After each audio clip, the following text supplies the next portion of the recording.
Why isn't my game starting?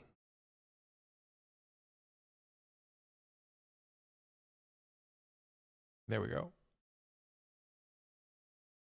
Dee, dee, dee, dee, dee, dee.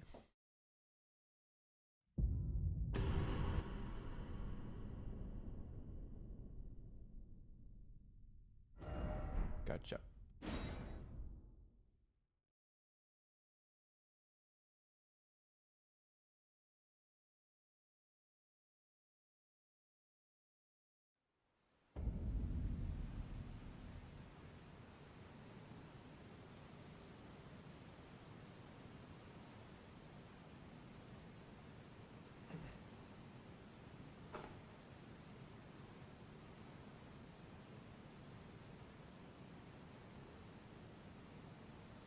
Hola, Nomad. Hola, amigo.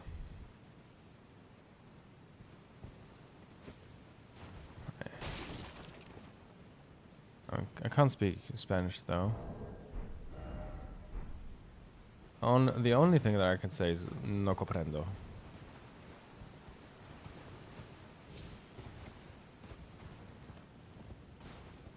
Why am I here? Oh, I took screenshots yesterday.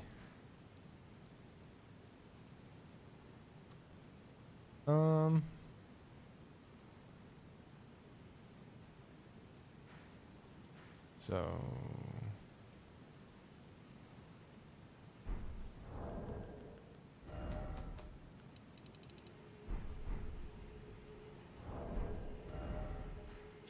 we were doing Masma the last stream.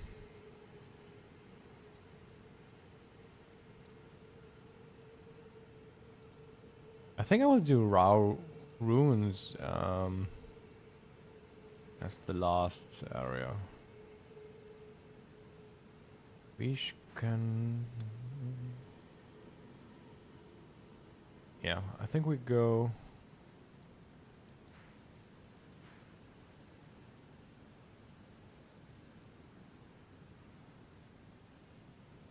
I think I'm going with a Fisher now. Fizzer?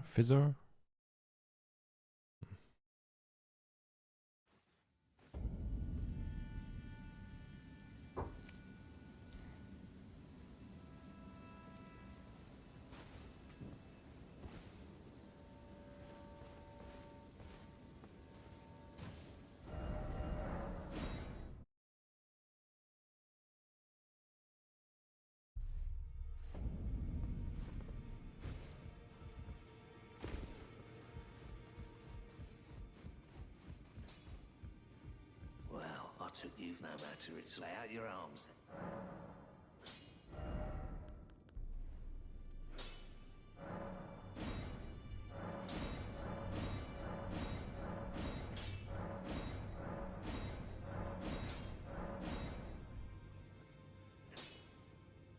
Nah, let's go for it.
Ooh, what a nice view.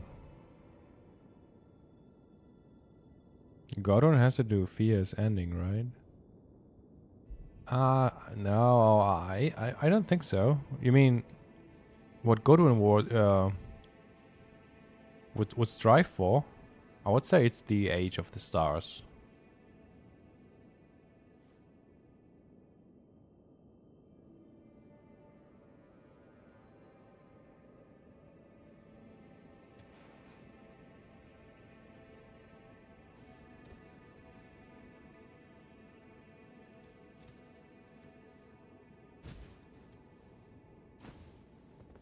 Yeah, she's been so loyal to him, that's true. It's just that I think that Fia serves primarily as a parallel.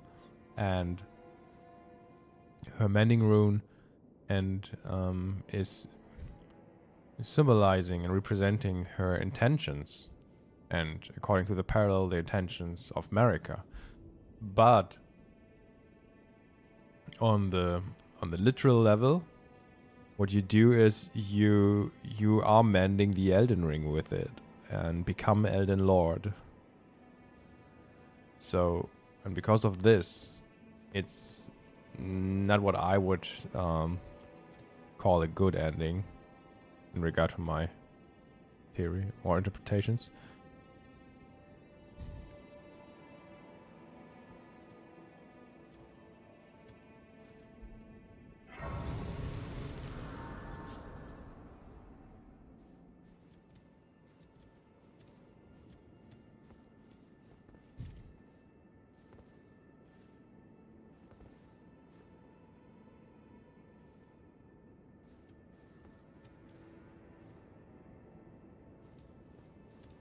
Hola amigo, ¿dónde está Santrina? I don't really know. I could guess what that means, but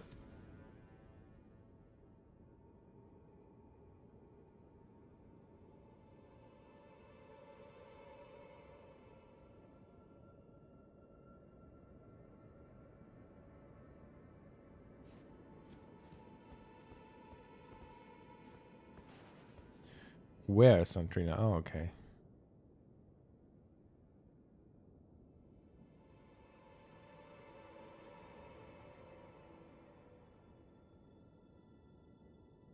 It's a birdo. That's some dude with wings, and that's some other dude kneeling, I think.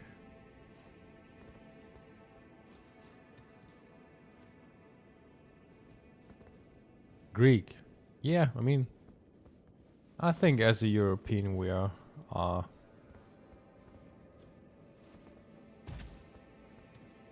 we're at least learning some words of other countries. Our surrounding countries. Neighbor countries. I think it's a good thing. So it makes us more connected in a way. Bruh.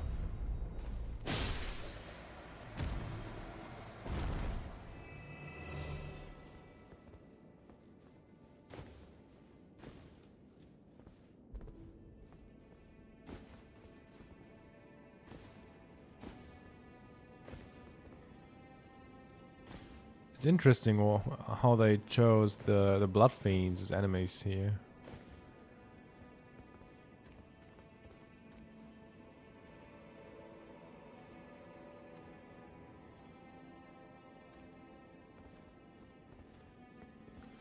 Top tier lore find.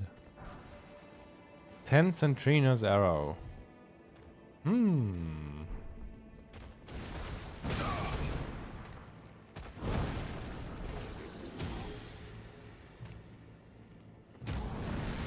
Is he like coffin, like, or is it intended that does he want us to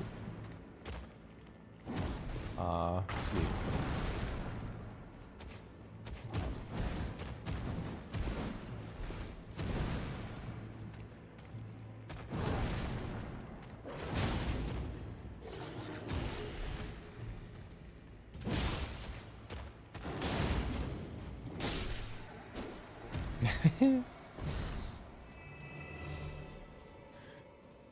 I don't think that it's a good skill of him, the shield, but it's funny nonetheless.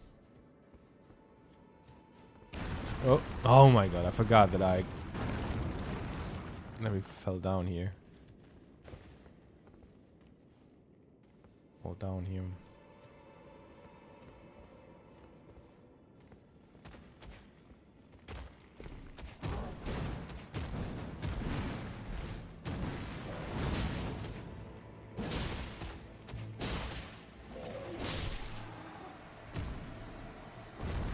I think I'm a bit over leveled with the Shadow Tree blessings.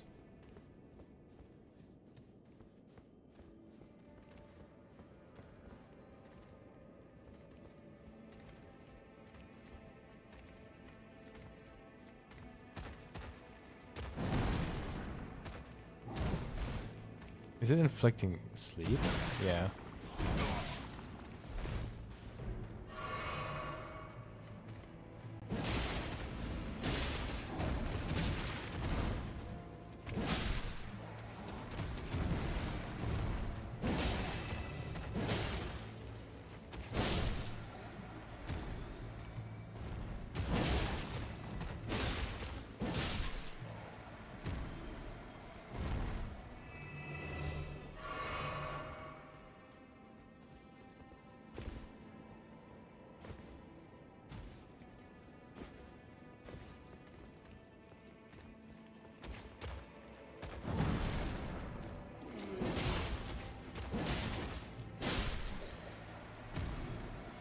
What do you guys think? How are they related to Santrina? In what way? I think it's a weird place to find the blood fiends in, actually. I mean, in the end, I think anyway that they are more placed as references to a specific character, probably. Or thematic relations, and less about the actual, literal, immersive connections. Maybe they wished for eternal sleep. Yeah, why not? Too deep purple lily.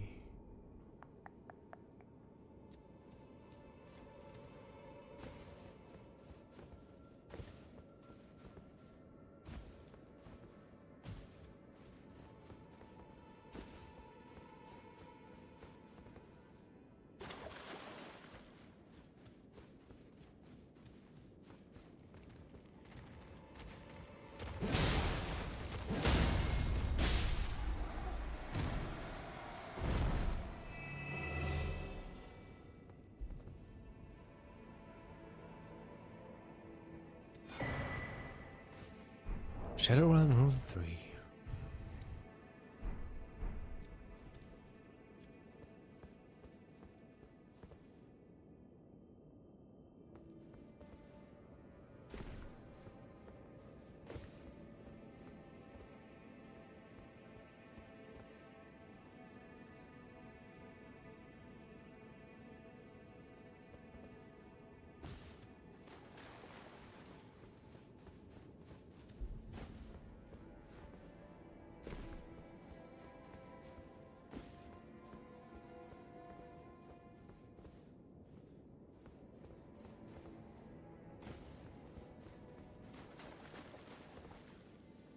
Bro, what's that of a skeleton?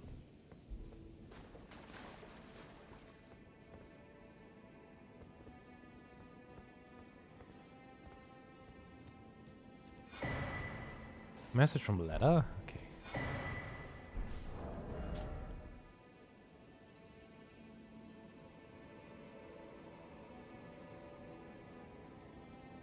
The ceiling trees in the ancient ruins of Rao.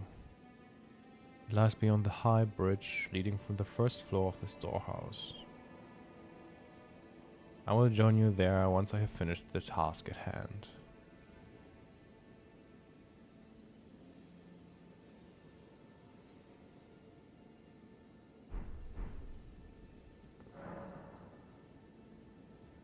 I abandon here my love.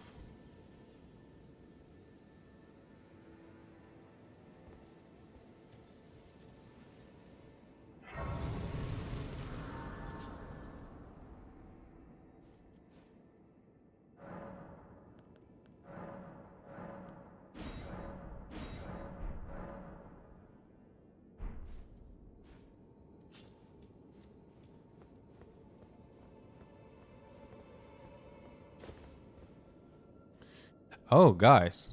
Can you remember that I said that even trailers contain hints to the lore?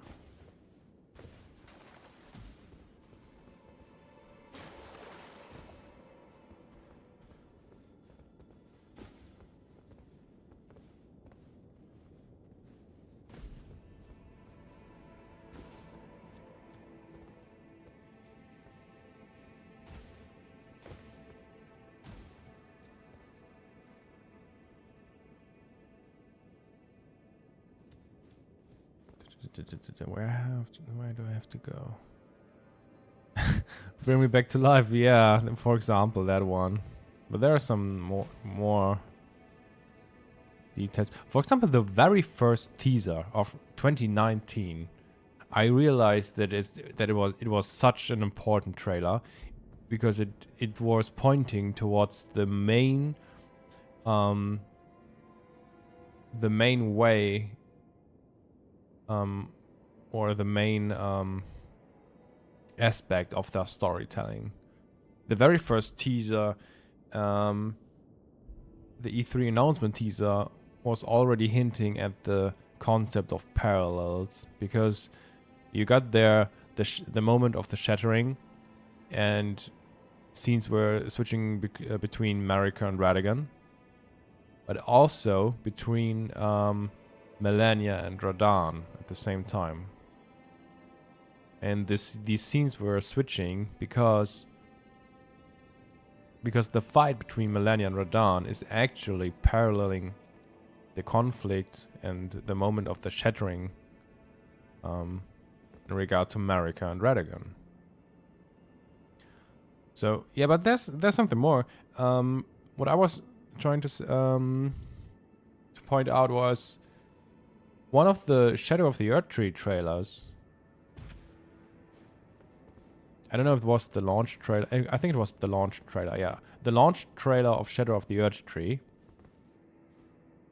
In the very end, the launch trailer of Shadow of the Erdtree ends with 2 scenes. And the first one is the protagonist walking on these sand dunes.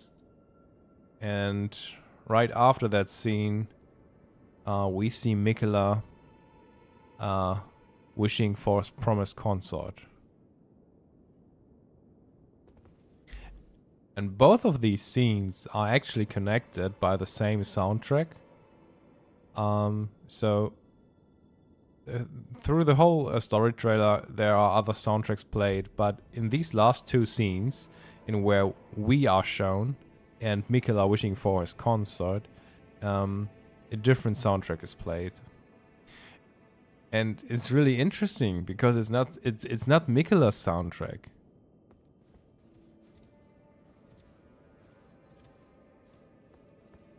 It is Centrina's soundtrack.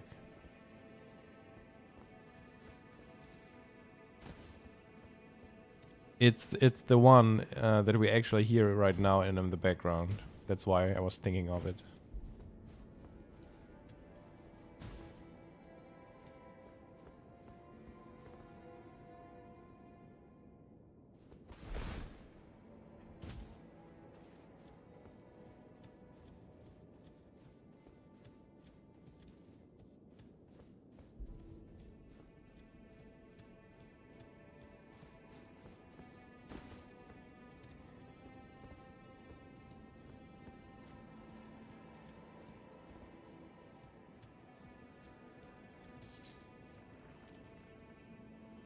Congild Petersons.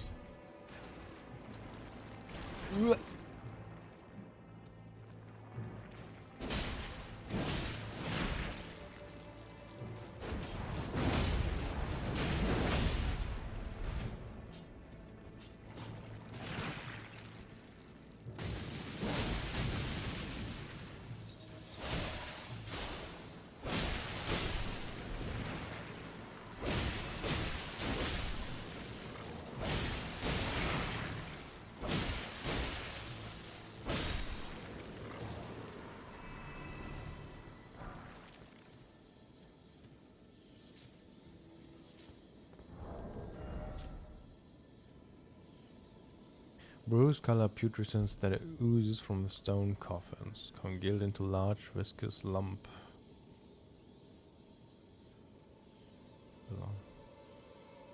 Found underground in the land to where stone coffins drift.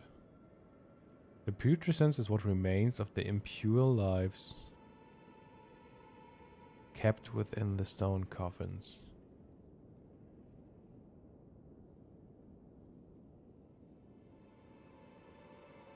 Oh. I forgot that it says impure lives.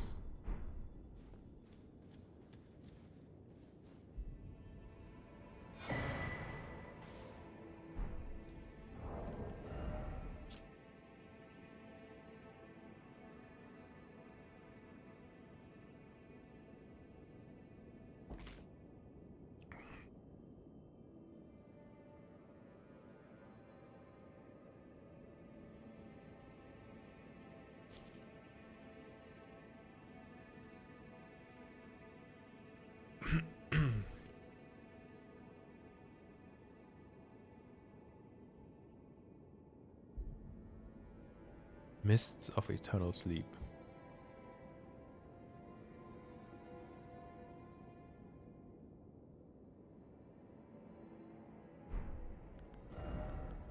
Is there something important or interesting in its design?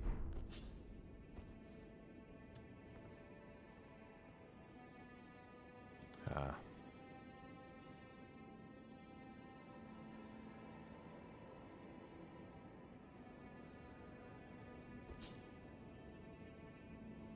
It actually shows her.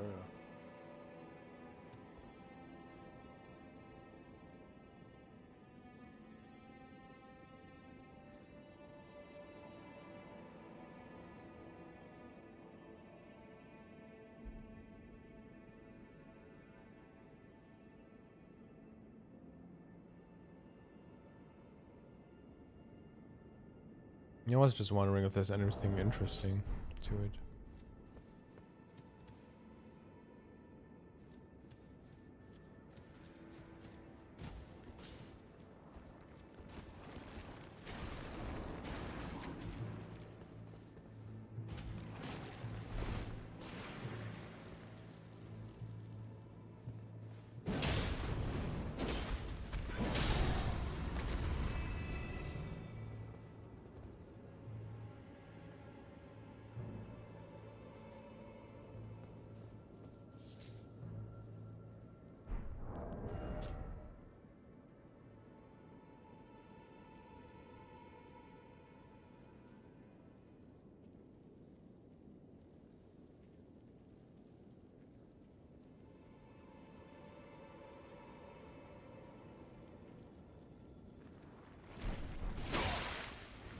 Ouch.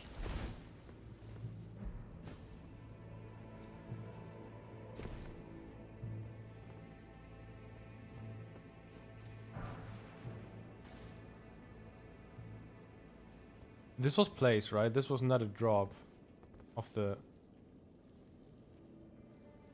bird. Right? This one up there is probably the drop of having the bird.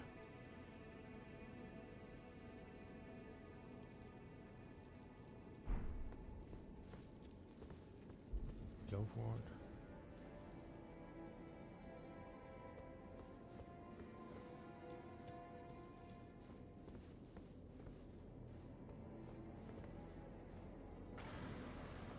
Bit shitty that I can't. That I haven't seen that one. Whatever.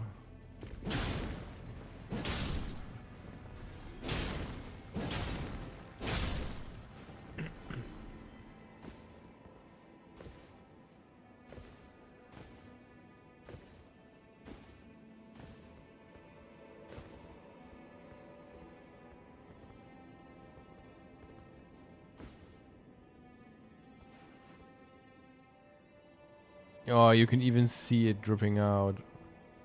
Never noticed that.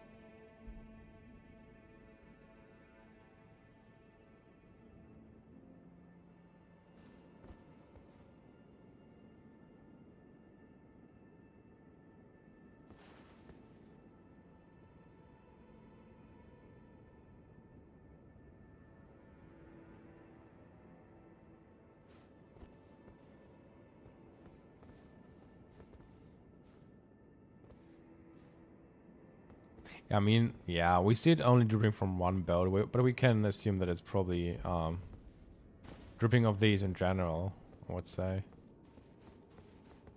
You know, in the end, I think it's more about the concept that lies behind it. And I think it's just supposed to point out that this silverish matter is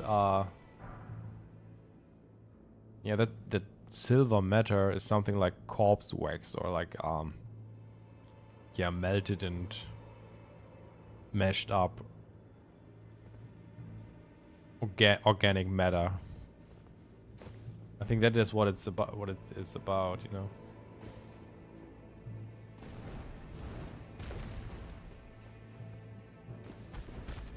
These birds look so beautiful.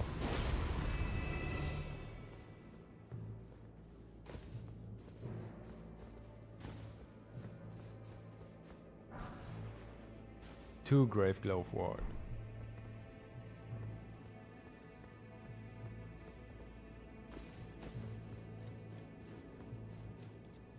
There are a lot of blood stains. Holy.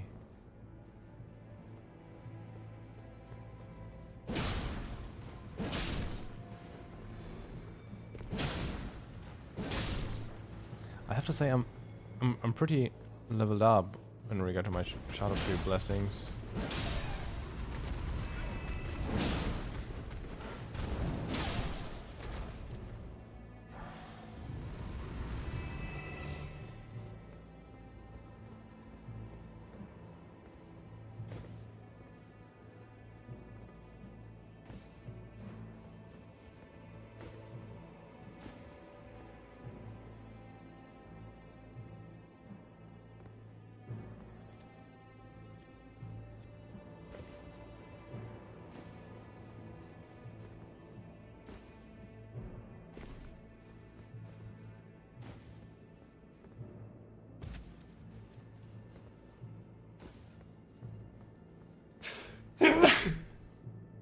Yeah, I'm sorry.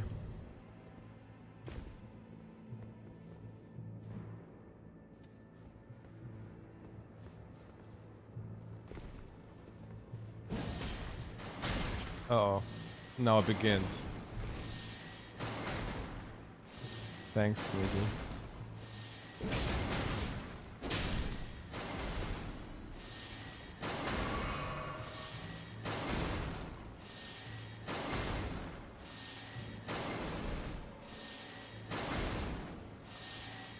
So weird to see them shooting these lasers.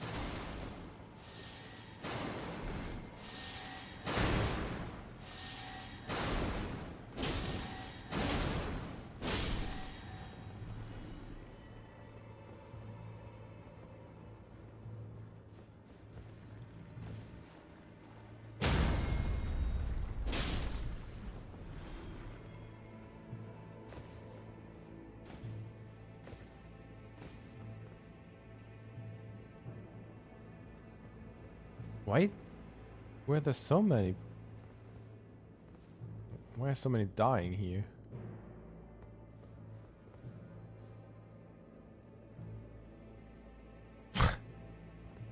What?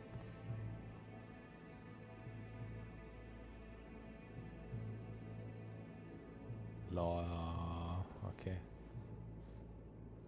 Whatever.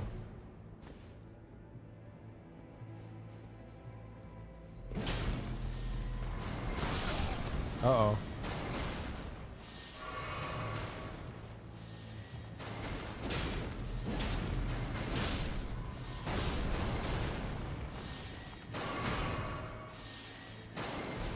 Yeah, but you're right. On oh my fucking god. On the first playthrough, I was like, okay, what the fuck.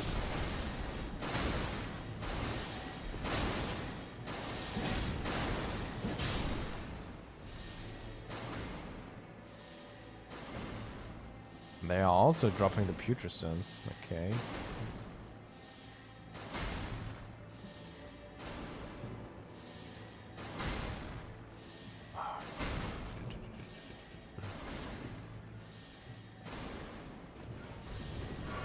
Oh. they have any special attacks, by the way? Aren't they also like casting spectral rings or so?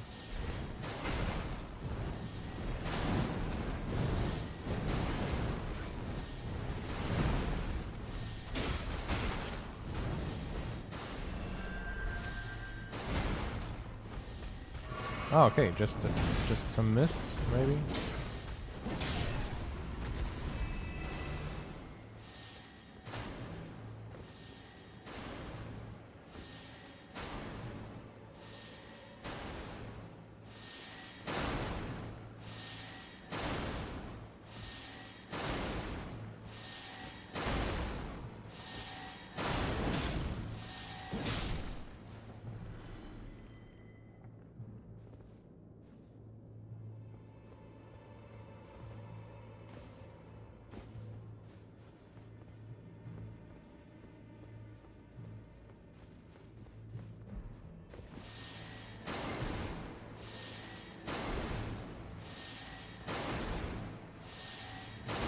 Oh, no, now I get it. Maybe it's supposed to resemble the attack of Astel. You know, the Astel also gets some kind of purple laser beam out of his eye.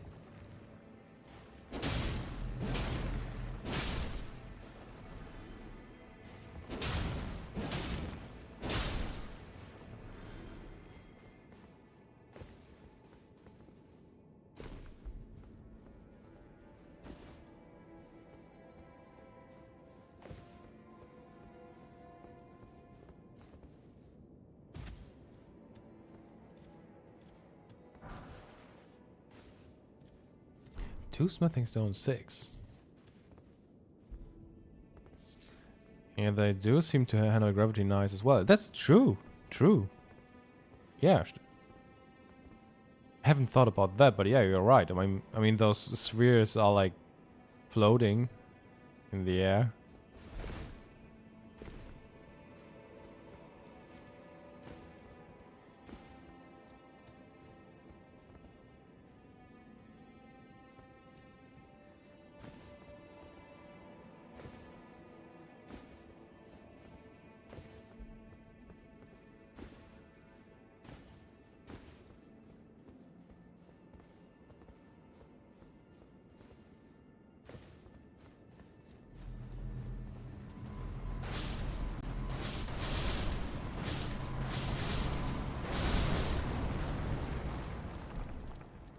Grave Glove Ward 8.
Is this the... This is the place where we jumped down, right? Yeah.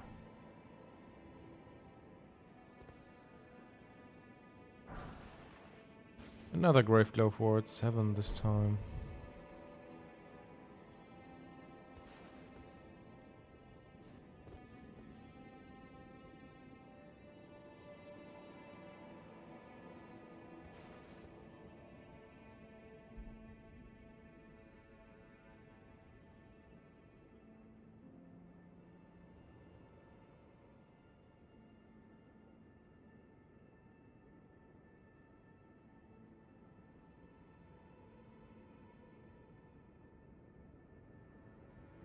For the most part, it seems like red and with a little bit of turquoise, but I'm not sure if that's actually true.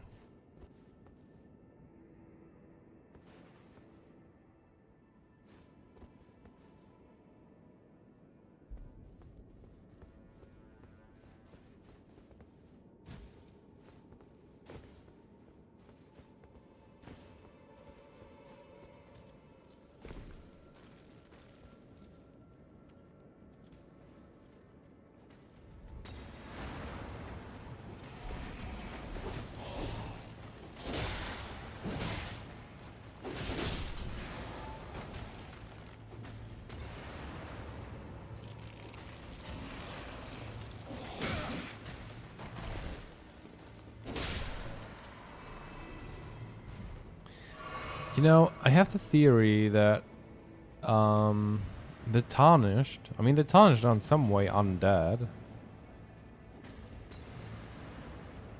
But I think it's just obscured that it's in a way obscured, or it's obscured the right way, or concealed that the Tarnished are undead through their appearance. I think the concept of corpse wax, or this silver matter, which is probably some kind of undead matter, is just used, and through which we actually appear as like any other human, but we are like probably made out of this silver undead matter. And probably these undead with putrescence on them supposed to allude to that concept, maybe?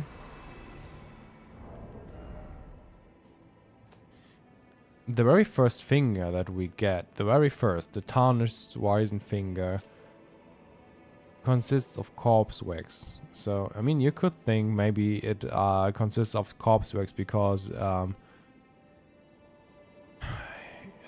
it laid on the ground for too long, but I think that it was actually supposed to hint to the fact that tarnished consists of corpse wax.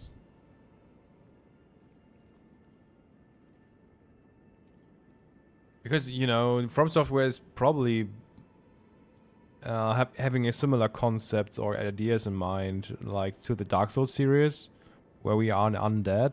But I mean, it would be too boring to make it too obvious, right? So what they do, they take the same concepts from their games they had before, but they are obscuring these concepts a little bit more. Why do they bleed red? I mean, there are even silver tiers who are capable of bleeding red, right?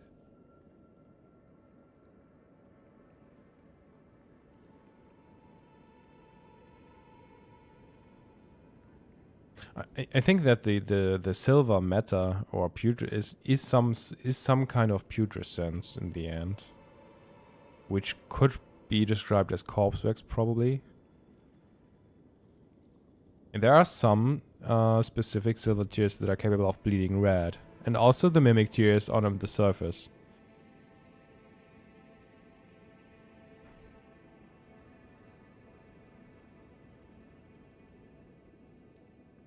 And even Pidia is bleeding red, though that's seems like a special situation. But there are some silver tier beings that bleed red. I mean, not all, but there are some.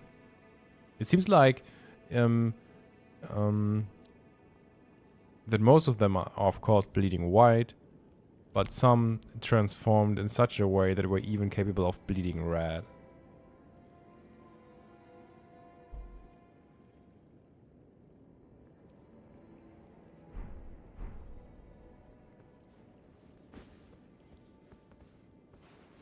And I think the whole putrescence theme, together with these undead, for example, are supposed to like point into this direction, and it's supposed to be a little nod to this concept that we are actually probably made out of corpse wax.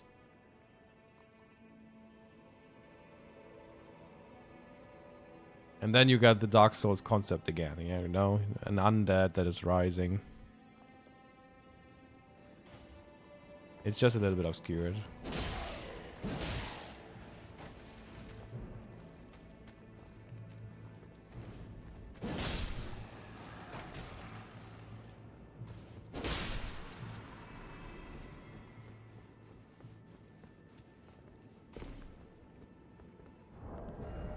And we even have some beings that are made out of corpse wax, by the way. The gargoyles are made out of corpse wax, for example. And the weapons even say that corpse wax is the meta, is patchwork of champions.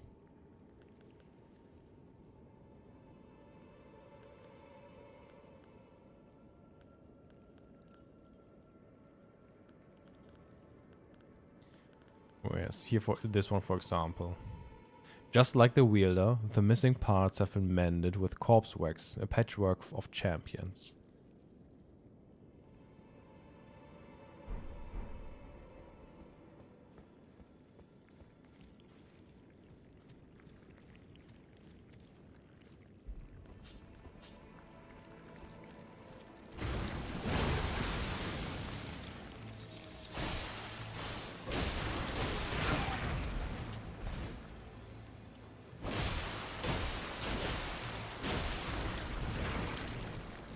Hey, right, Ricky.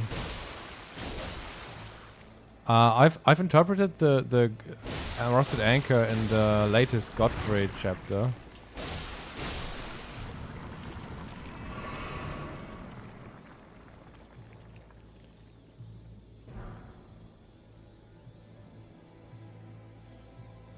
Eight putrescence? Why was it divided in 5 and 3? What the fuck? Wait a second, I have to rewatch the stream for a second.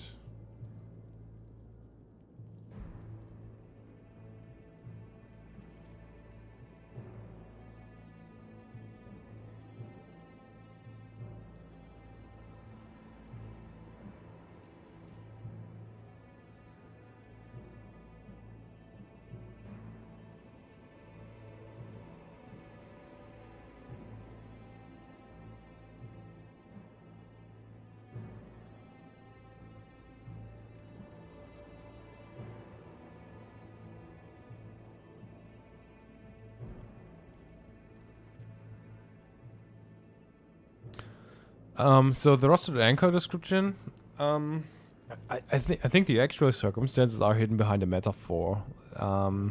We got some references towards the concept of a ferryman of the dead, where people are accompanied to the realm of the dead by a seafarer, like in Greek mythology. Where the Pharaoh of the Dead, Charon, exists. And we even got a little reference to this Greek mythology in Charon's hidden grave, I think. The name Charo derives from Charon, I think, and alludes to the concept of a ferryman of the dead. And when it comes to the rusted anchor, although it's depicting a literal anchor, I think it's it's this double meaning is once again it's a double meaning, which hides a second alternative interpretation, which in my opinion is once again containing the actual lore. And in this case, where it says that the tarnished left the lands between with our Lord, I think it's referring to the circumstances that the tarnished died. So all of the tarnished died in Weeping Peninsula.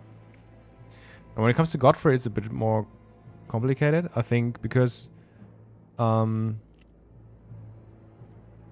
it was also the moment in which Godfrey divested himself of kingship and became Horalu again. So he was not a lord anymore afterwards. So in that sense, the Tarnished left with their lord, but one boat alone was said to have been left behind. That's what it says.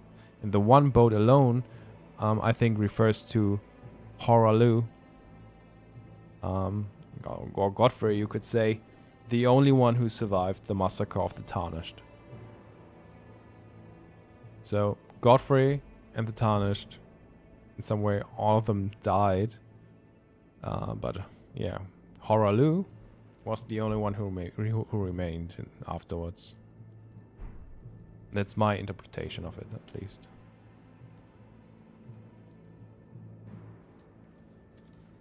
I'm connecting these circumstances with some other stuff. You might want to watch the Godfrey series. It's not complete, of course, but it's what I end with in the series right now.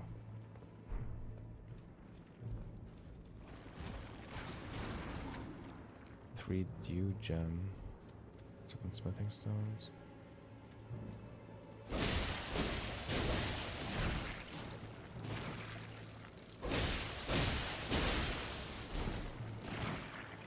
I have played Dark Souls 2, but I never really I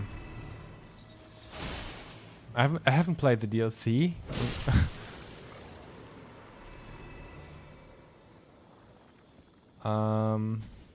And as I said, I'm not really, I'm not a Dark Souls lore expert.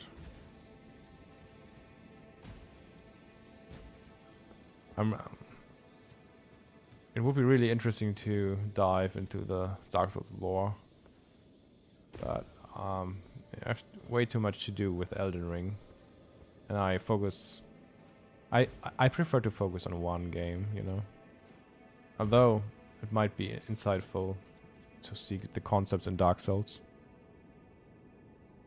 Yeah, I heard that the DLC of Dark Souls 2. I mean, I think in all cases, the DLC is probably the best part, right? But I heard, especially in regard to Dark Souls 2, I heard that the DLC is probably the best part. Mass of Putrescence.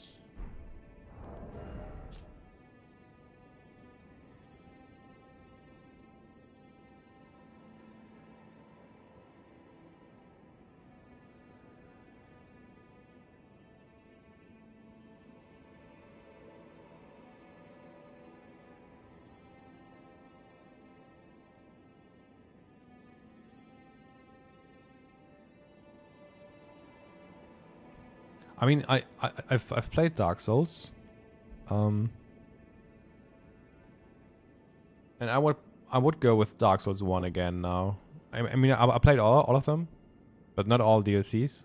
Yeah, but I would love to dive into the Dark Souls 1 lore, because it's probably more straightforward, and I would expect it to be complete in itself.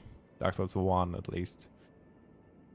Dark Souls 3 is probably referencing a lot of Dark Souls 1, therefore it would be easier to dive into Dark Souls 1 lore.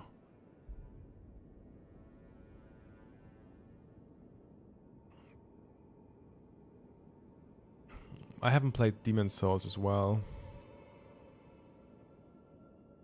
In an age long past, death was burned by ghost flame. Even the remains of tainted flesh were given equal treatment in death.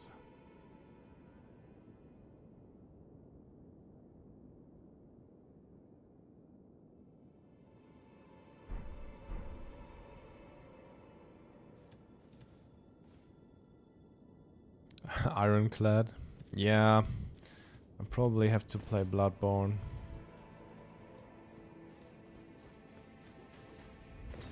When I'm done with this with this playthrough, I might try to download an emulator.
Congeal putrescence.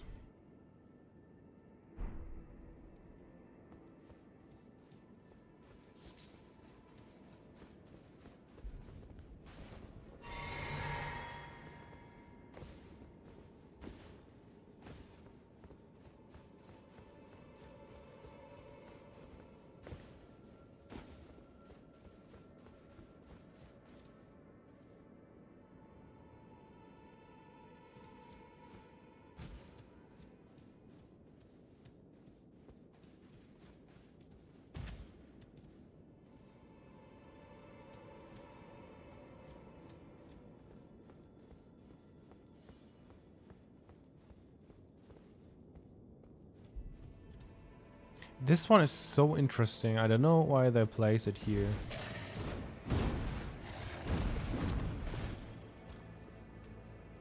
Especially because it's some kind of shade. Isn't it?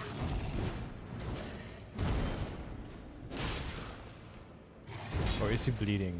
No. I mean, yeah.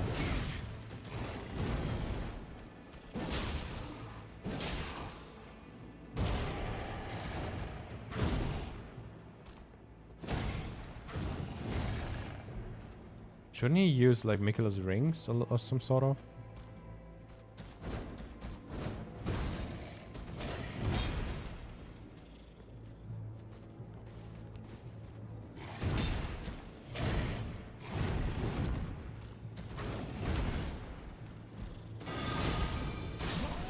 Oh, now he's doing it. Yeah.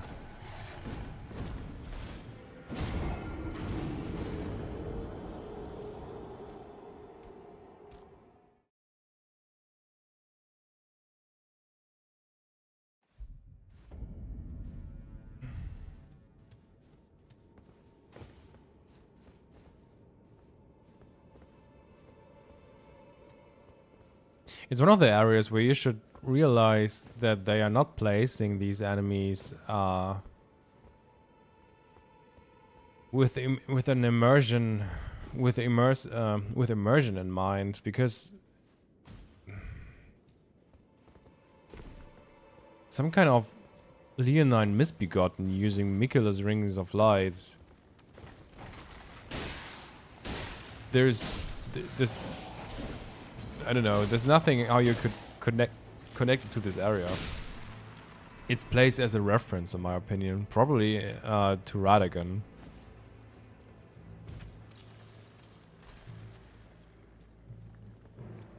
That's what I think. There are Leonine misbegotten in the Holic tree. Yeah, that's true though.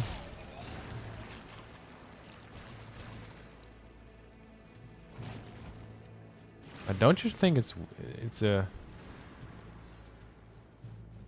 Don't you think it's weird, especially how he shines? Oh, I'm cooked.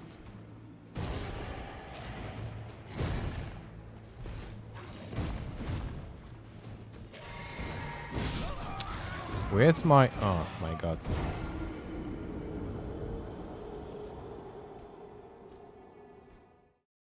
And in the end, it's I mean, he's more connected to Mikula, not Santrina. He's using Mikula's rings of light.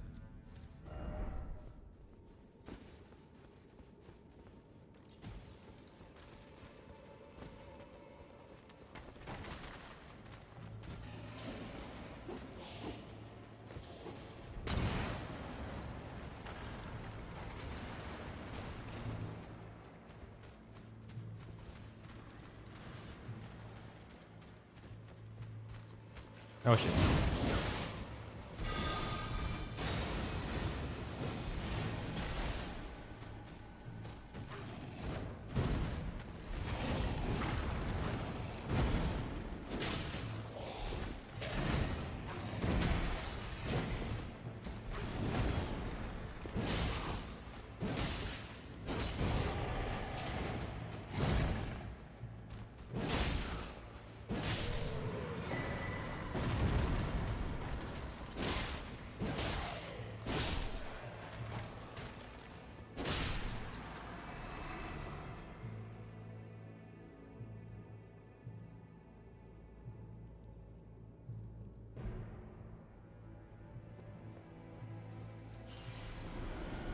I mean, he's using the exact same attack animation as the one as the Misbegotten Crusader or Leonine Crusader. I don't know.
That's such a weird line. This light ring incantation was cultivated by a tradition separate from Golden Order fundamentalism. What the fuck? I mean, even the Elden Ring is a multi-layered ring, isn't it? And it looks alloyed. Exactly. That's what I think too. Especially because the crucial part here is that it says Golden Light.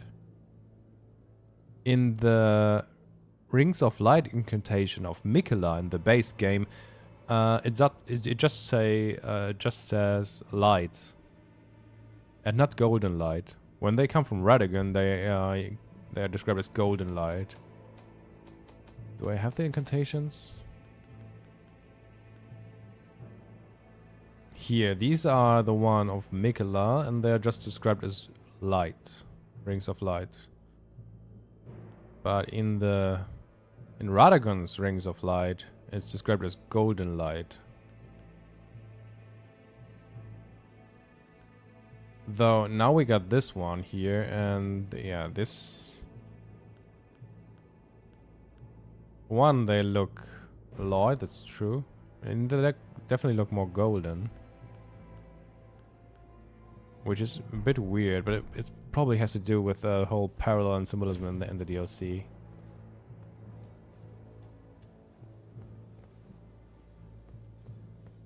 Now they're all sleeping.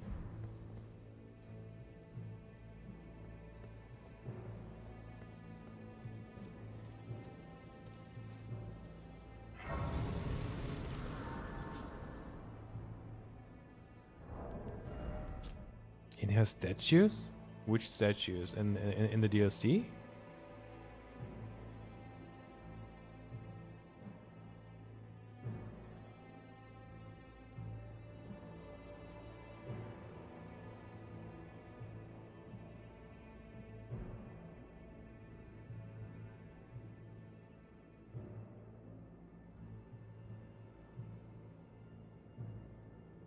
Okay.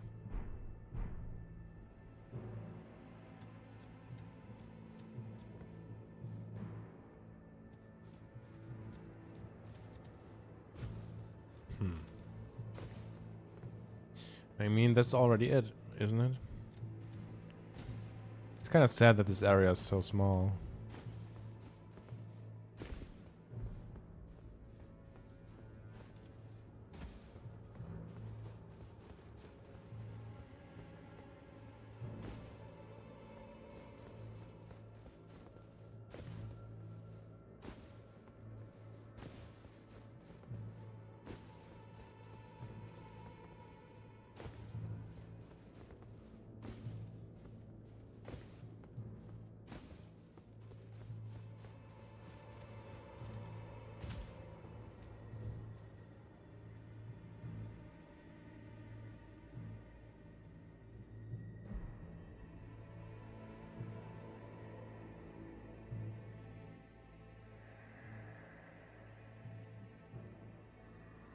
Grant me the courage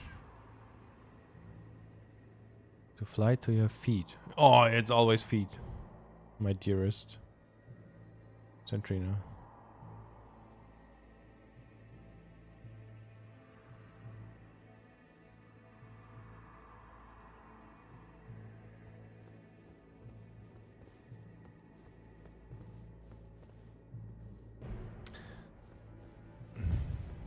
Hype.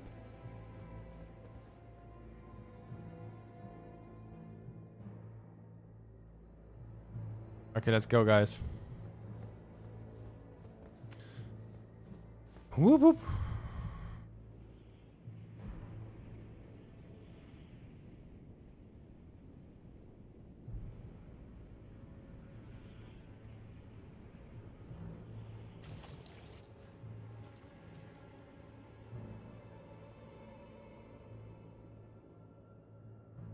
Here we go. Here we go.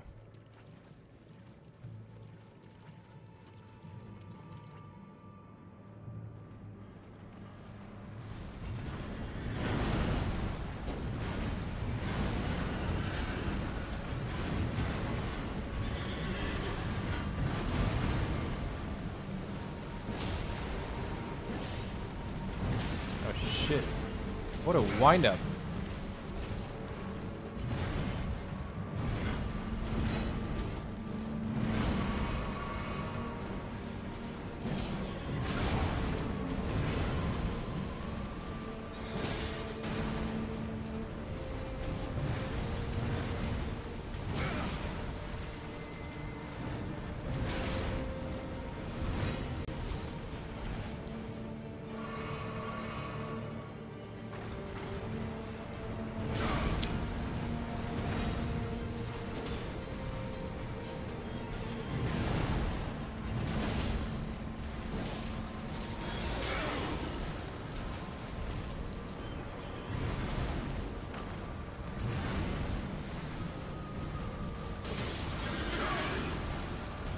What's up with this horse?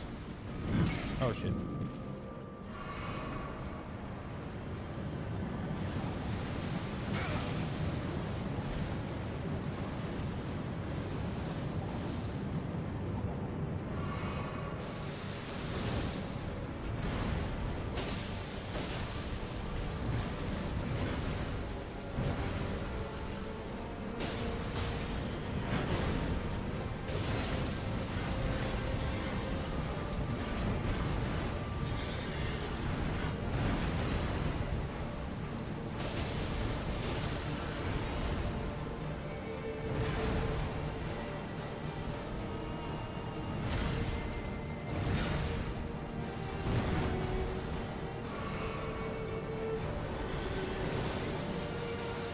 What's he doing?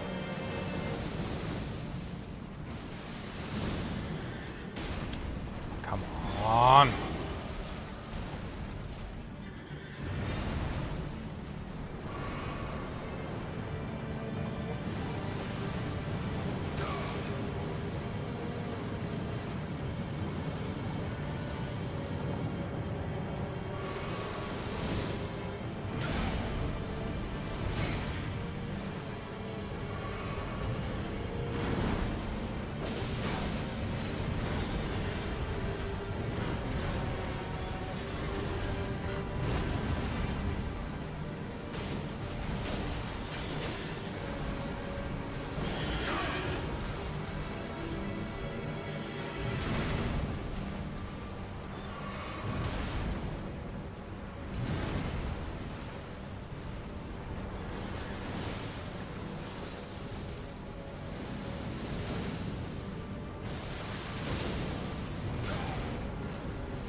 Oh my fucking god, for real.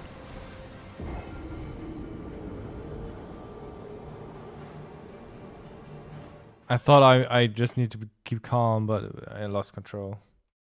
Yeah, the jump attack is something that I saw in reels. And I don't mind to fight him again. I mean, it would have been first try. Would have been too boring, I guess.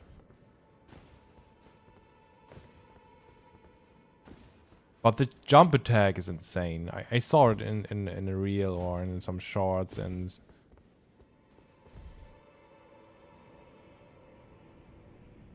It helps a lot.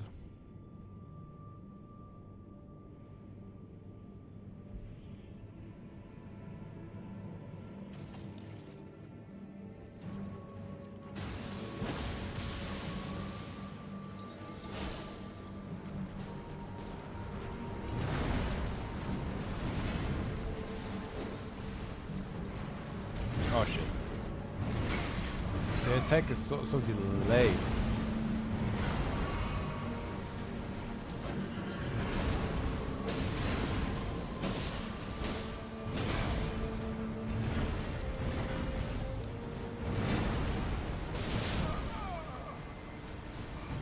Now I'm too impatient.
Oh my god.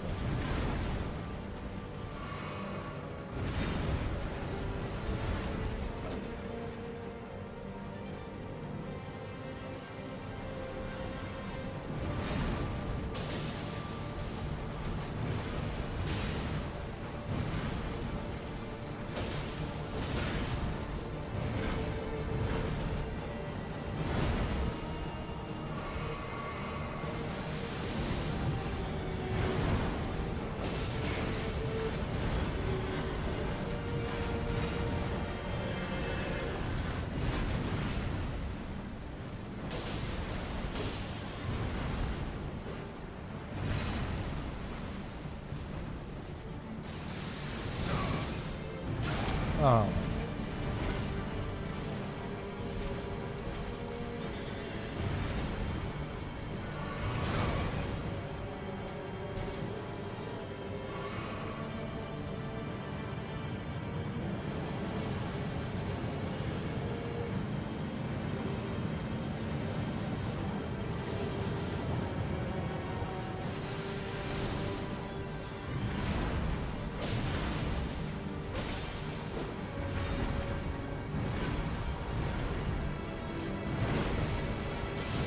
He's attacking twice.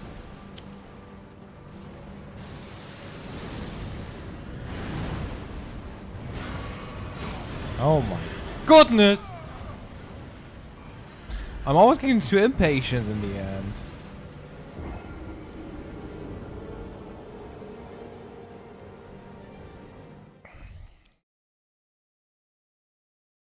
You know, it's not even that it's too hard or so, it just...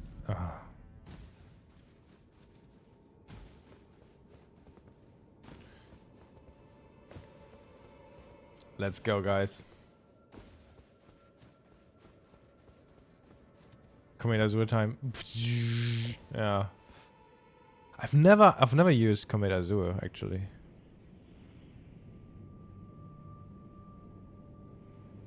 I don't know, it looks so boring. It looks just so unfun.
Oh.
It's a fucking joke.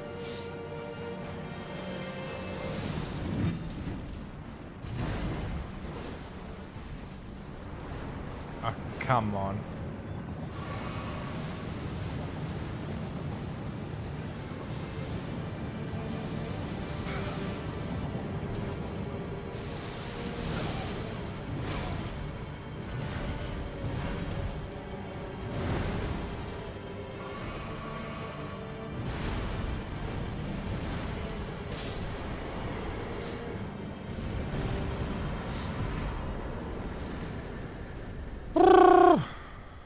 We did it. Remembrance of Putrescence. Interesting that it just says the Remembrance of Putrescence.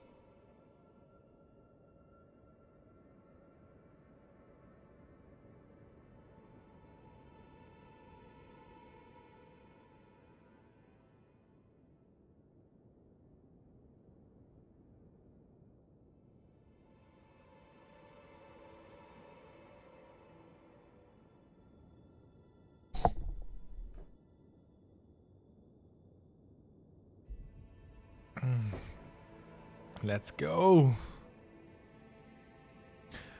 I wonder if Obenorics are made of the same stuff this guy is made of, kind of like corpse wax. That's actually what I think. I think although there appear different names for that, I think it's probably based on the same concept, on the same idea. Some kind of undead, meshed up, silver-ish matter, like putrescence.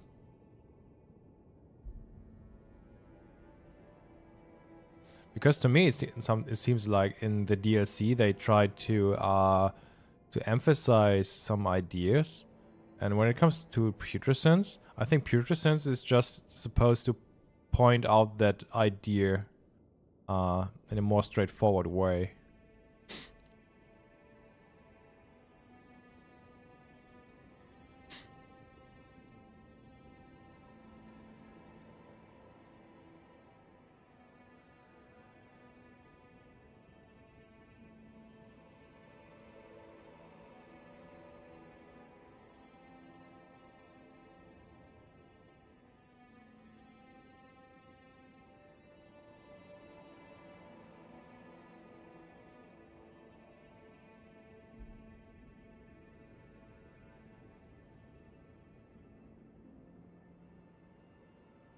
And so it was that putrescence became her knight.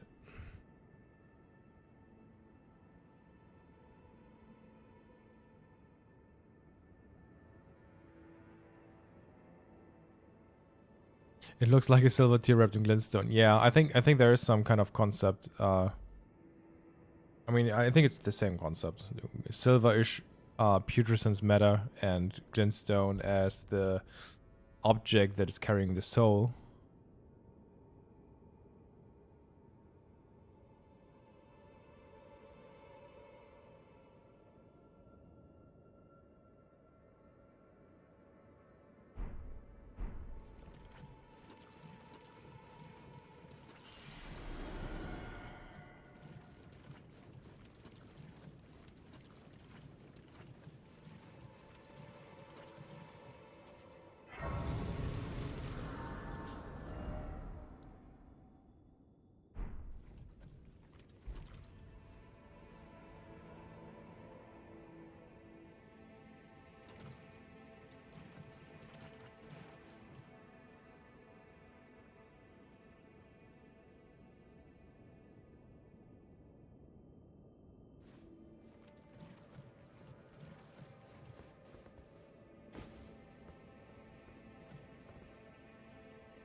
Oh, there's one item.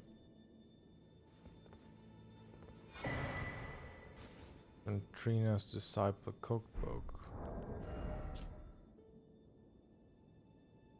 Lulling Branch.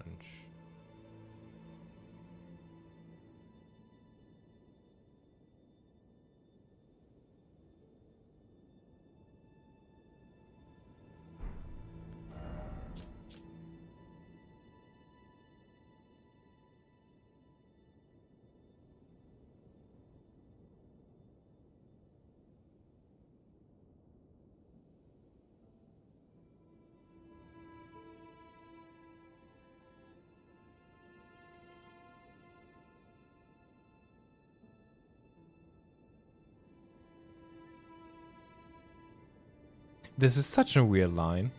When this sleep reaches the threshold of causing temporary fogginess, no FP loss is incurred. Why are they mentioning that no FP loss is incurred?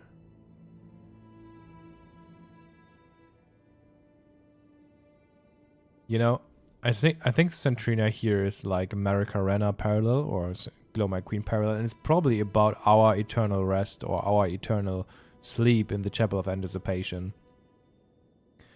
I suspect that the additional mentioning that no FP loss is incurred is probably a little reference that our soul has not taken damage at all.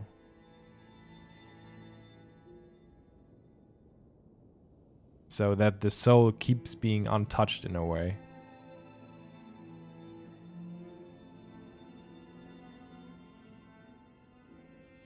You know, because FP is usually associated with the spirit or the soul, I think, and HP is more like associated with the physical body and blood, I mean.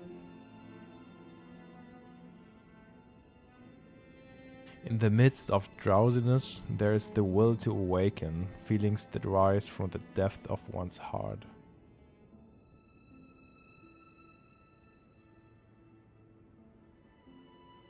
Could be about our awakening.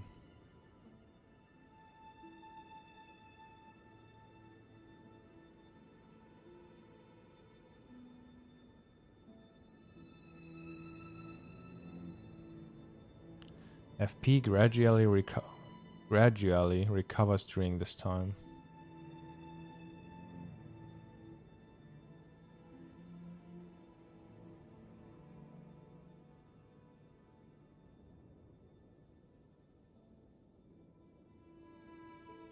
I would say it's all about our deep slumber in the chapel of anticipation, and that we slowly coming back to life. It's also really interesting because the whole sleep theme is heavily connected to the theme of fog or mist. So walking through the fog rift is, I think it's connected symbolically in a way that it's representing our awakening, what I already said in one of my videos.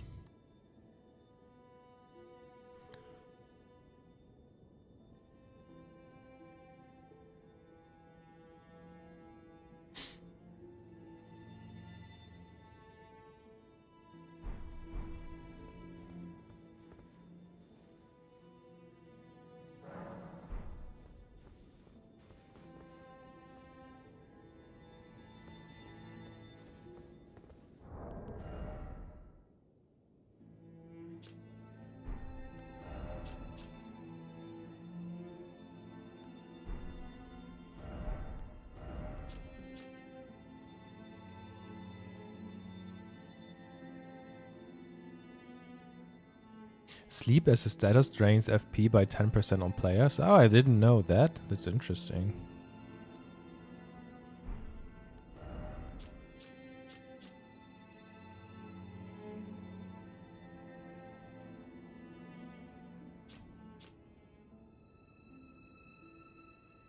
Hmm.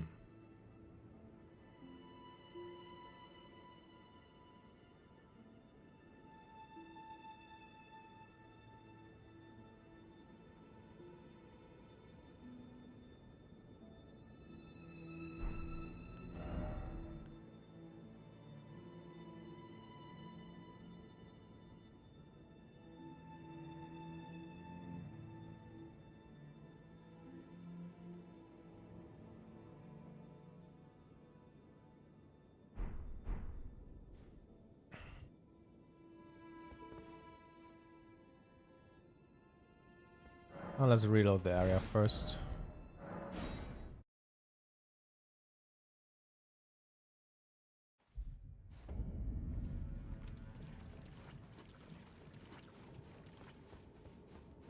Yeah, what is tainted flesh? That's a good question.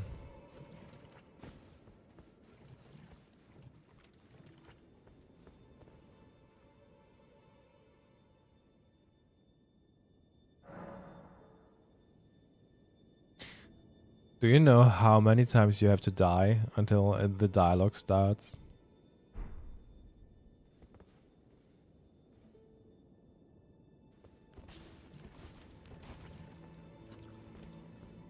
Three? No. It's 4 times.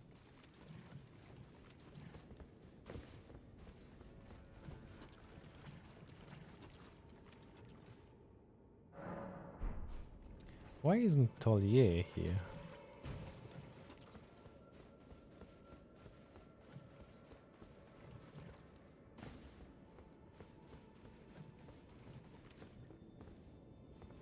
Fourth time's a charm.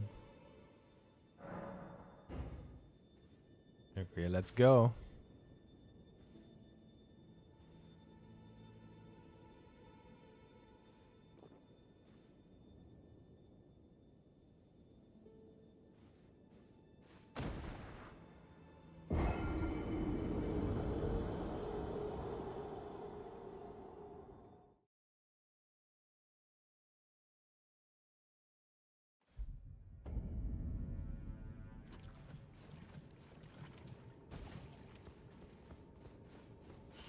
Oh, do I have to talk to Talier again?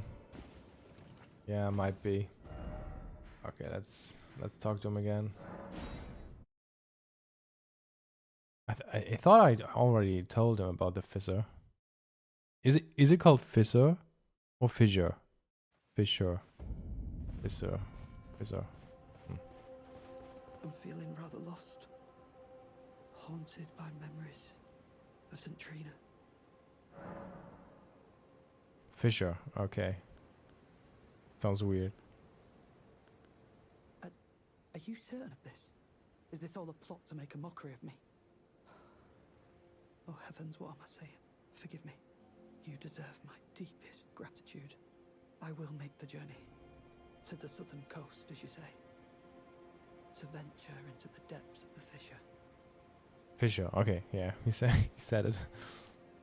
I will make the journey to the southern coast, as you say.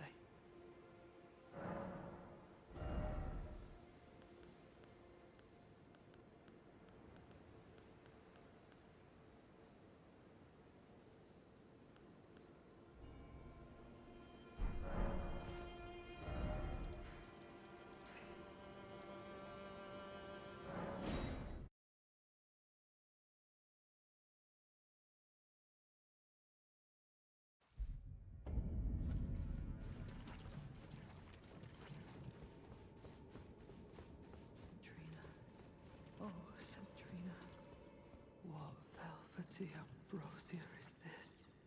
Your poison and the sweet sleep that follows.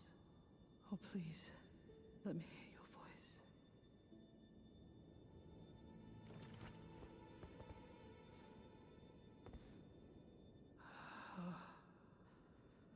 Hello. Thank you. It was all just as you said. To think, without your guidance, I wouldn't have seen Centrina again. I'm drifting off in the sea of her poison. Soon, I will hear her voice. Let me be. I won't be long.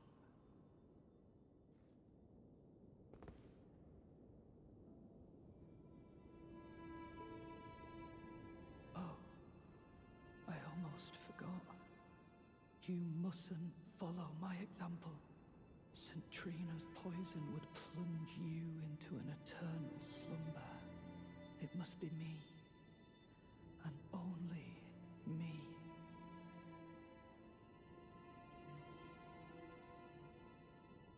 I am gone, adrift in sleep, so that I may hear Centrina's lost voice. Let me be. I won't be long.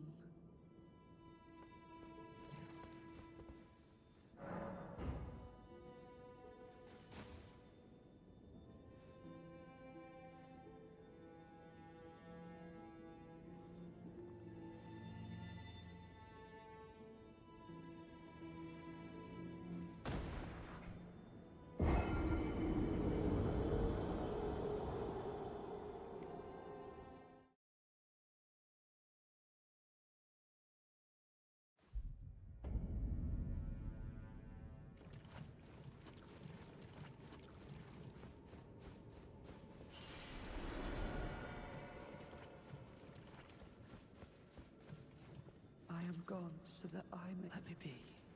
Okay, I think we died 2 times now. This would be the 3rd time.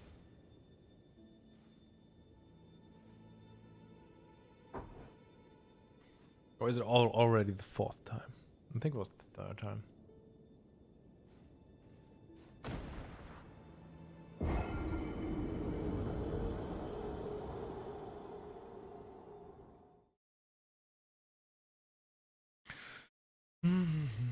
Now comes the fourth time.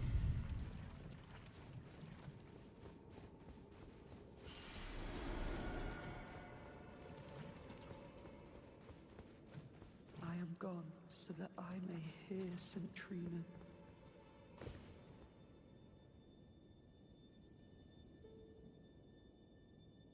Do you think it's because we are Godwyn that we hear Centurinia faster than 38? Yeah, I don't know. There might... I suspect some illusions to... So, Centurinia represents Maricarena, and Talier represents Radagon. And I think the story... So, I think Radagon has a similar story to ours, and we are paralleling Radagon's story in a way. But...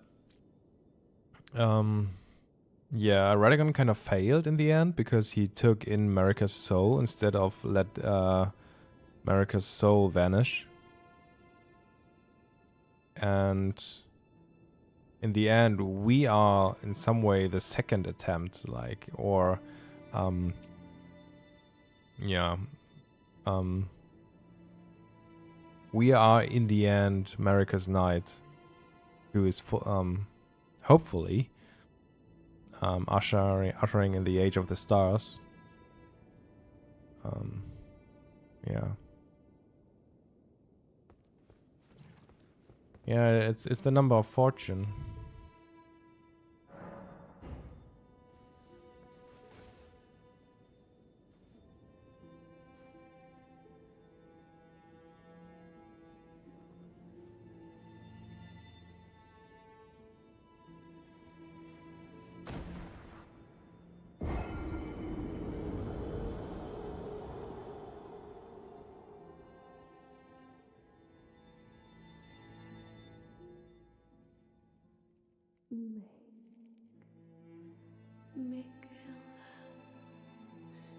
Stop.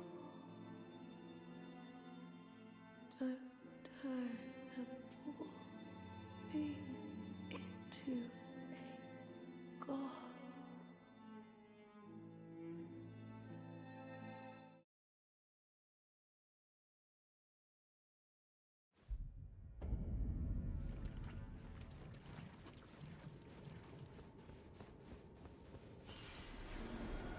Why won't you share your voice with me?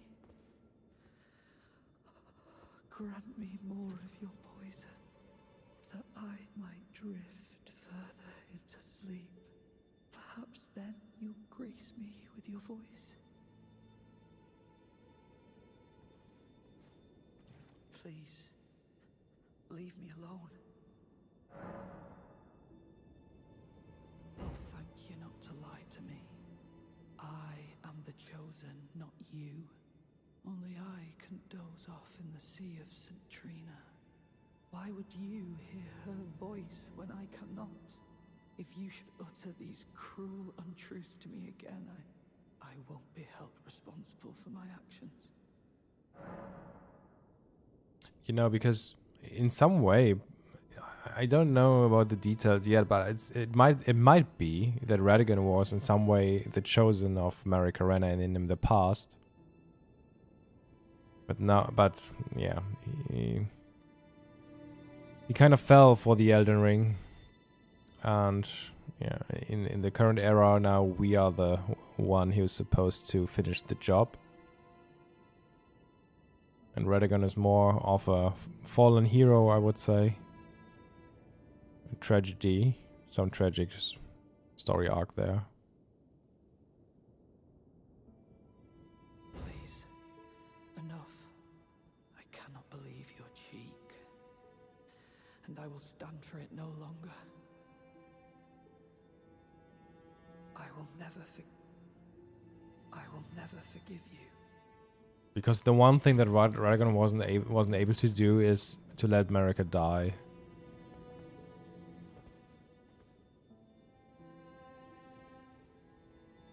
Or Rena. So I think there are, I don't know, like 2 more lines. So this is the 5th time.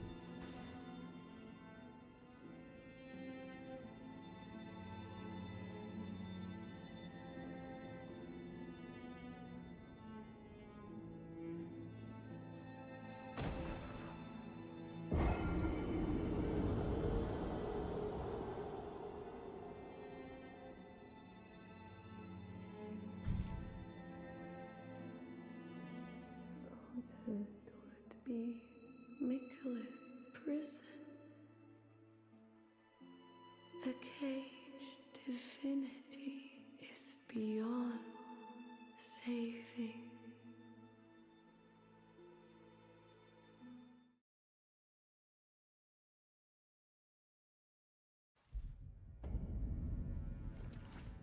I will never forgive you. For your trespass, you will know my poison.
That was a strange line, the last one.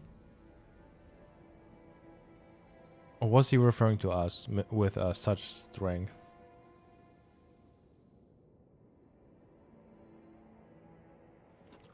Centrina, smile.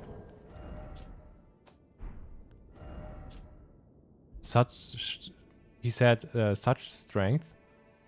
Why did you mislead me?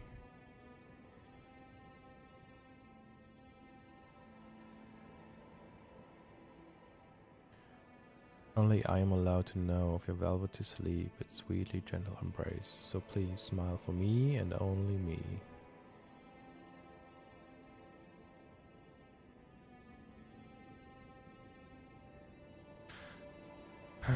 Smiling Centrina, a vision conjured deep within a certain man's heart. Well, yeah, why did you mislead me? Such strength for what? You know, I was wondering if this icon is supposed to smile at us in a way.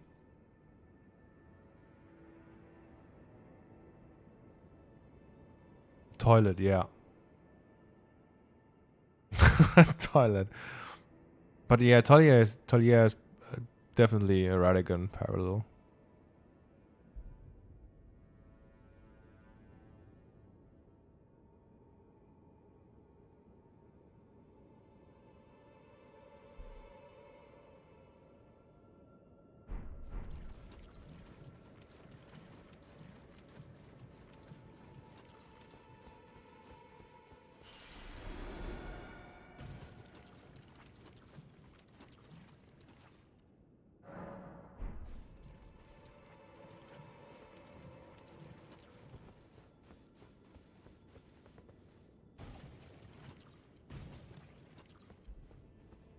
So it's toilet.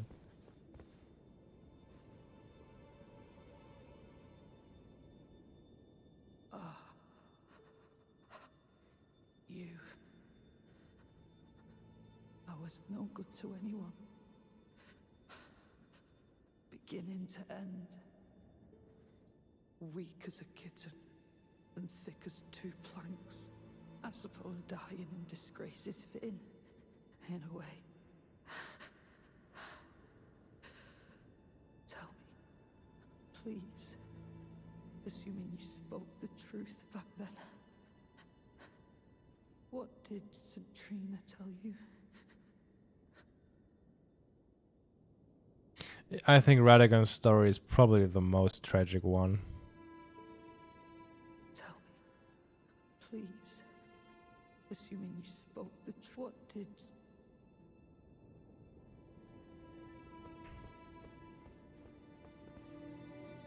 Okay, this was the 5th time. After the 5th time, we are fighting with Tollier. Let's go for the for the 6th time.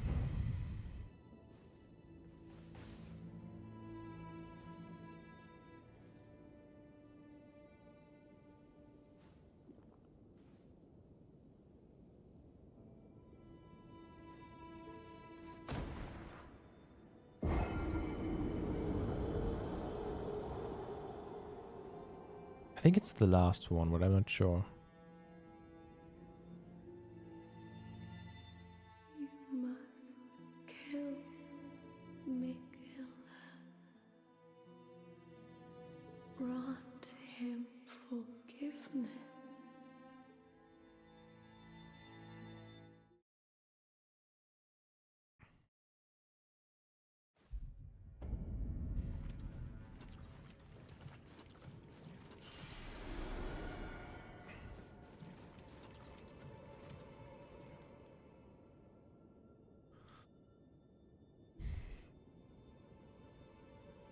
Yeah.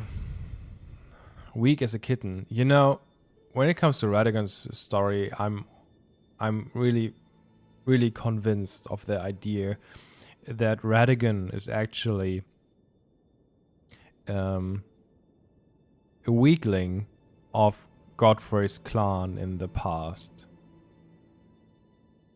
And he was cast out probably because he was a weakling, or maybe even grotesque in some way, maybe. Or maybe because of other reasons as well. But I would expect that he was definitely some kind of weakling of Godfrey's clan who was casted out. And the line "weak as a kitten" I think refers to his heritage actually.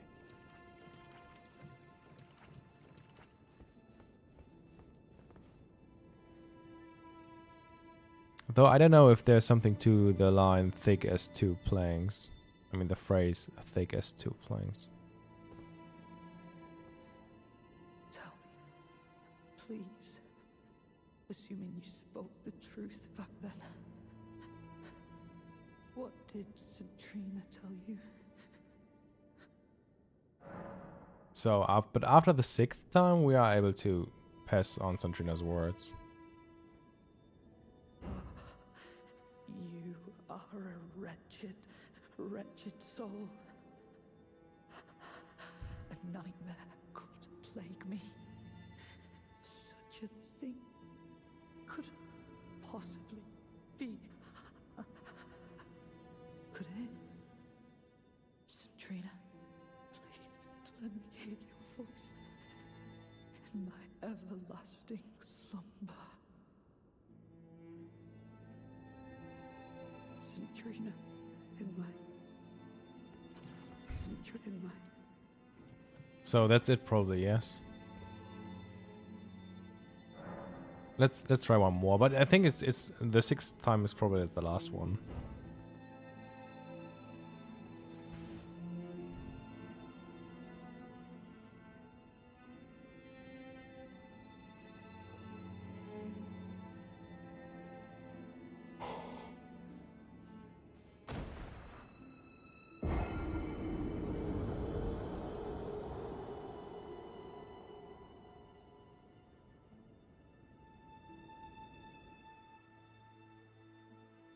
You must Yeah. kill Miguel.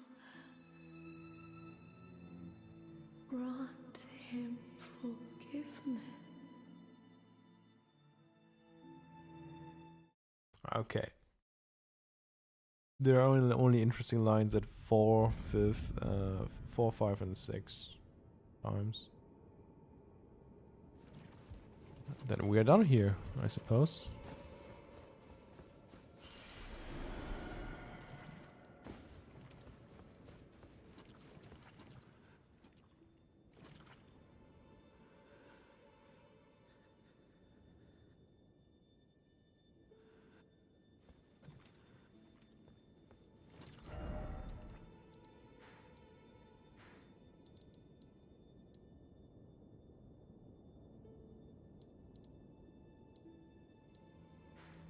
Let's check out the finger runes.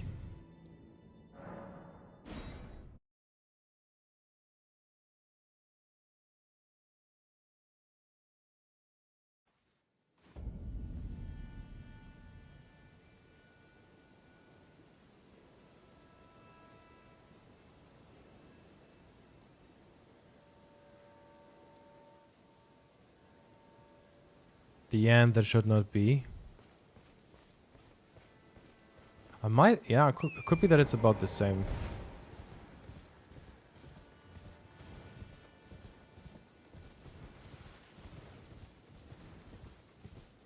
Though at the same time, it seems like Gideon is actually referring to the curse of the Tarnished to live forever.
Six smithing stone 2.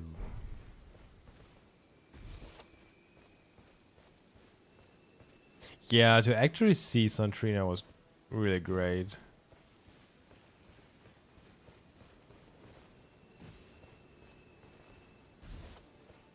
Because, especially because it was so vague what Santrina is, or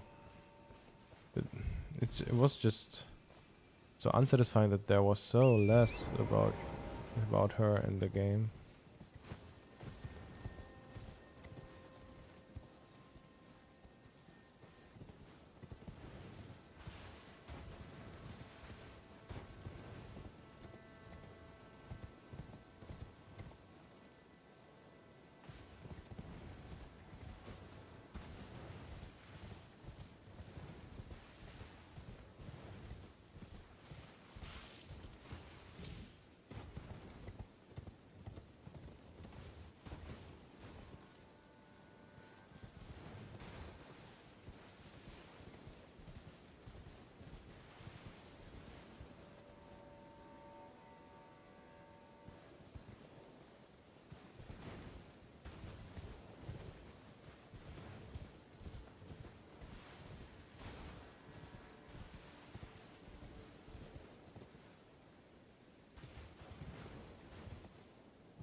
Another grave glove ward.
No item here? Looks like there's no item here.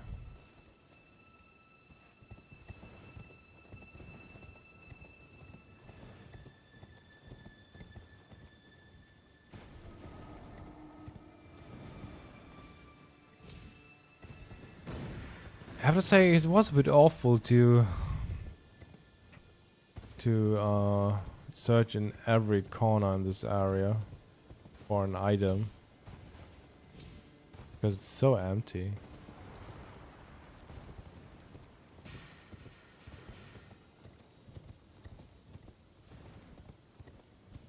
By the way, guys, I haven't played the DLC, the Dark Souls 3 DLC, but doesn't these look like the egg in Dark Souls 3?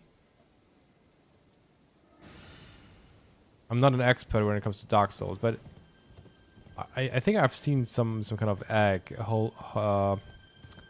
being held by a princess or so. I think one of Gwyn's daughters.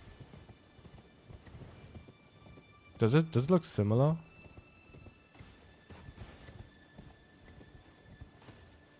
Just wondering.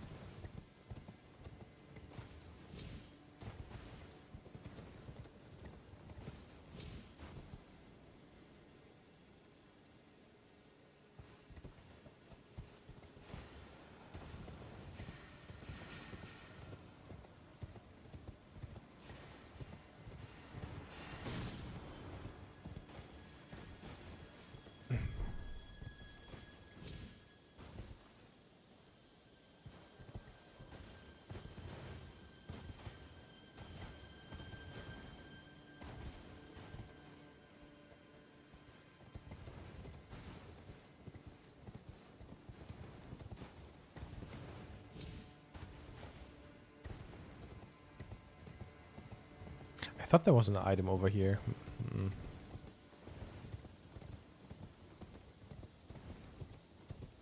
I thought there would be at least one somewhere. Is that the area? Wait.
You know what's really weird? You can summon spirits in here for some reason.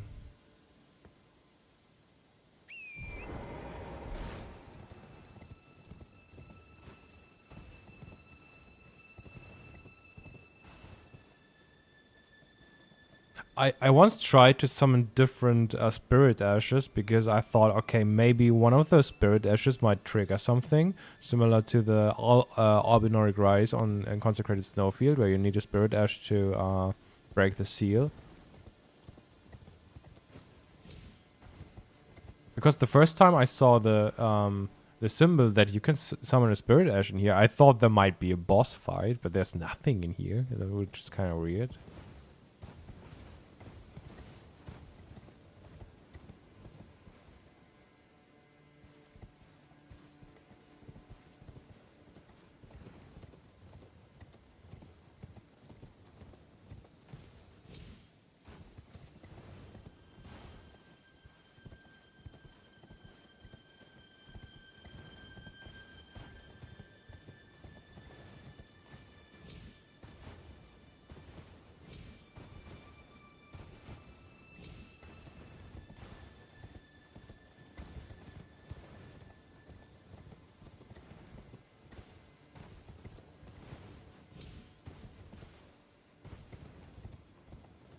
Though I actually start to get a new interpretation for this.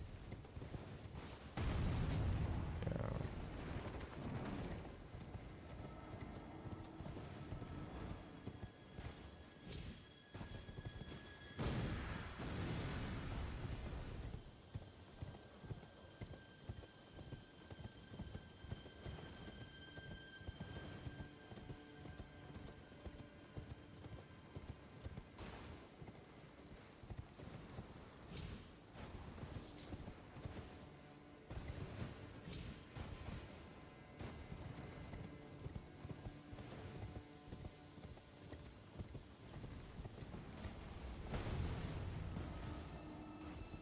It's such an empty area.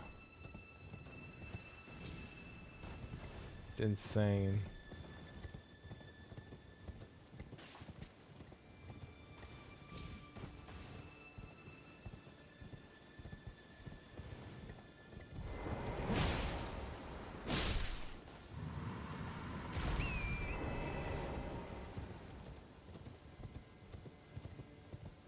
So I think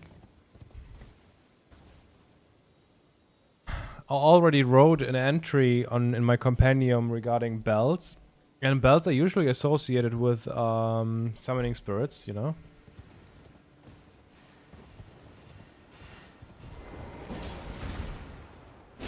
And I think it even applies in regard to the Wandering Mausoleums, for example.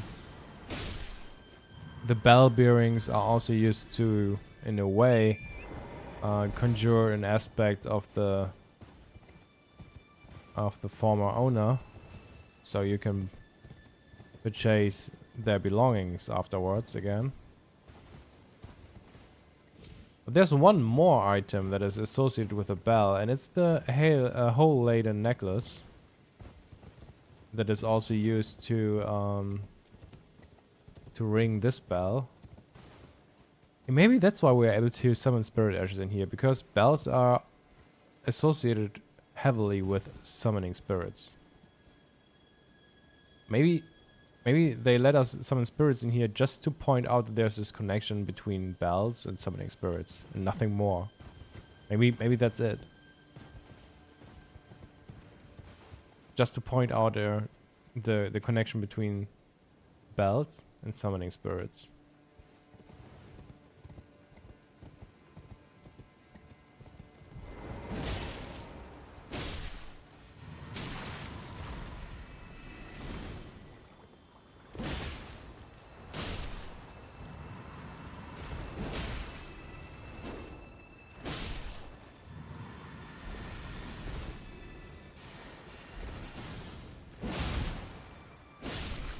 And it could also be that it's because of those enemies here, but do we really need a spirit ash for these lampreys?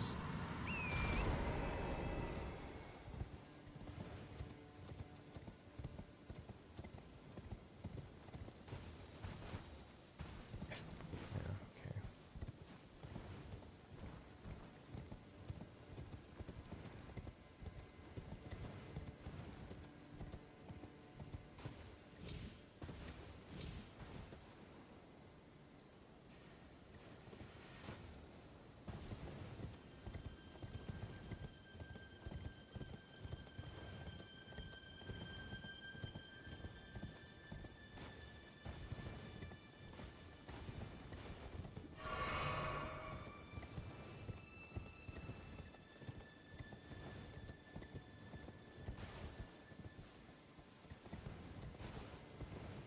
I actually wonder though where the rebirth monument is.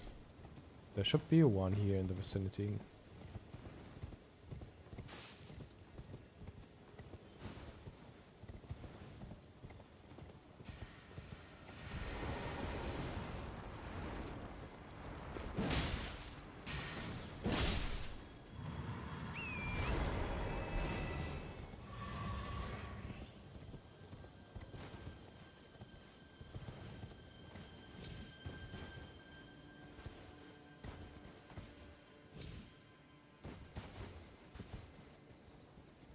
If there's no rebirth monument in the vicinity, that would be interesting.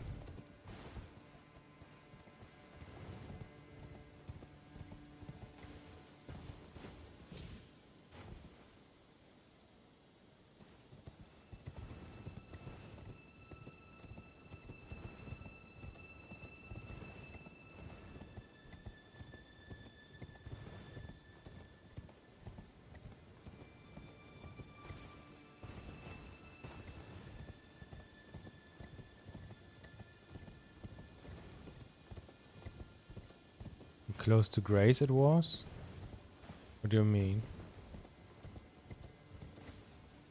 The rebirth monument?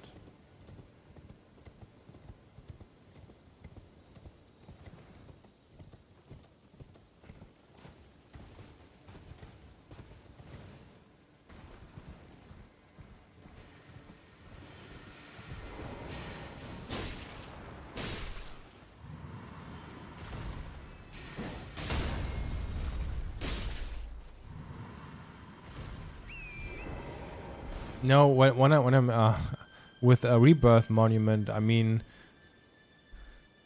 what From Software is calling the rebirth monuments are those little black obelisks that mark an area where you can summon a spirit ash.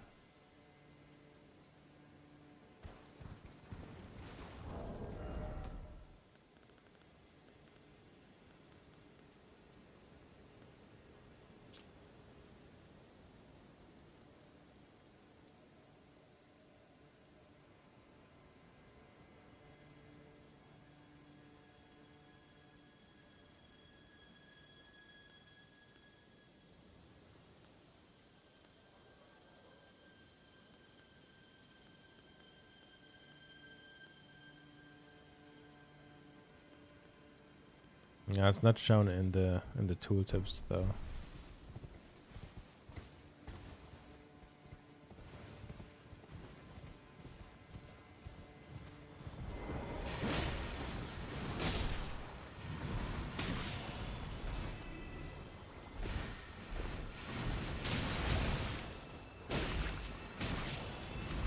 No, I was talking of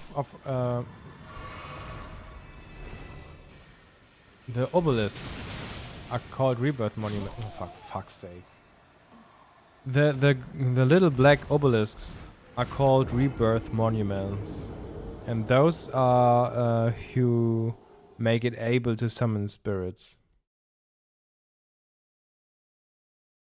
You might have never noticed them, I don't know, because people, there are like, every month there is a Reddit post where they ask about, what is this, what is it for? And it's a rebirth monument that is actually making it possible to summon spirits. It's a little obelisk.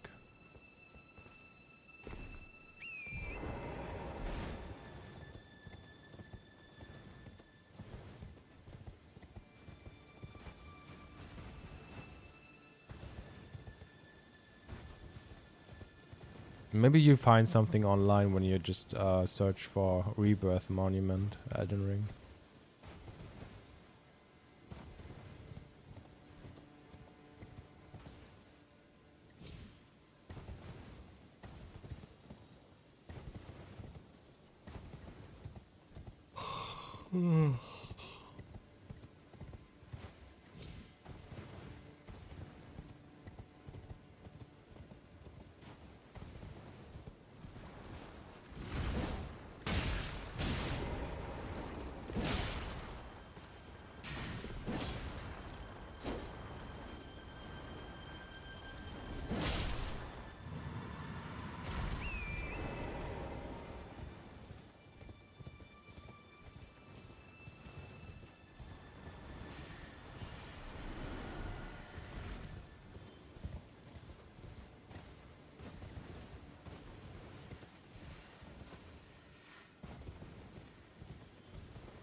Why are there no items?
A finger mimic.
Red beers.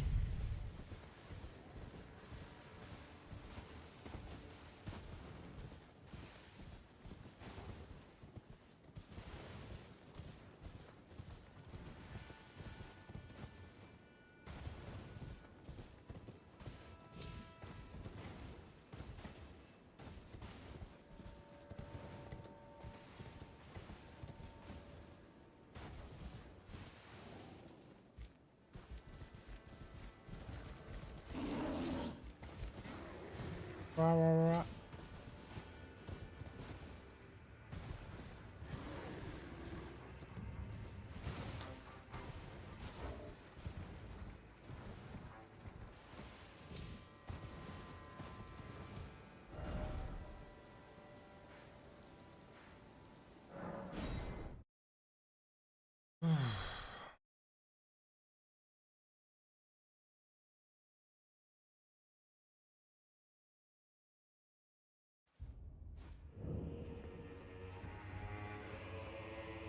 Why, you poor thing.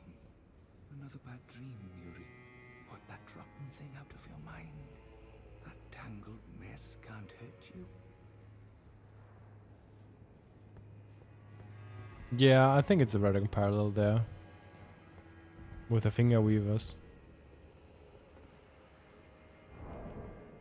Especially the line here. If you read the finger weavers cookbook, it says, a record of crafting techniques left by a determined student of the finger runes.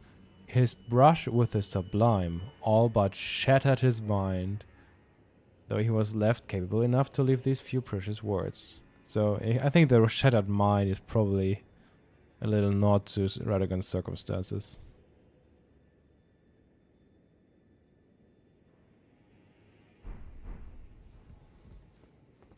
Oh, there you are. The exalted timbre of the bell has reached these ears of mine. Gracious, the starry sky is wondrous tonight indeed. Only your fate shines brighter. Now, these are for you.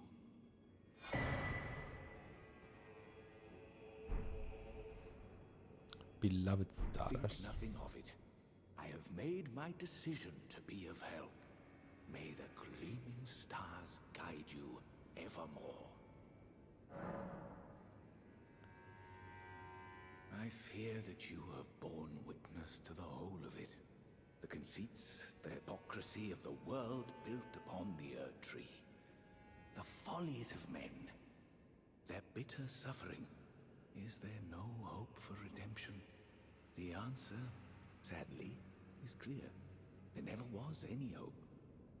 They were each of them defective, unhinged from the start. Marika herself, and the fingers that guided her. And this is what troubles me. No matter our efforts, if the roots are rotten, then we have little recourse.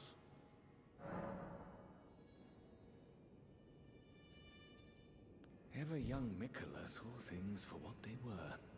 He knew that his bloodline was tainted, his roots mired in madness. A tragedy if ever there was one. That he would feel compelled to renounce everything when the blame lay squarely with the mother.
May the gleaming stars guide you.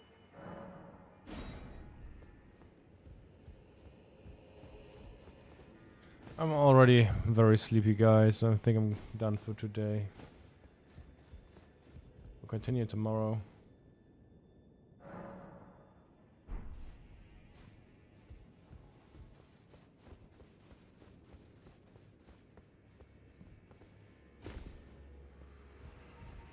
How did you... Did Count Emir reward you with that? Then I see you have gained his trust, and therefore mine. I am Yolan. The night is yours now to wield. Don't get the wrong idea. We are neither friends nor confidants. I am merely honoring Count Emir's wishes. Enough of you. Enough of you.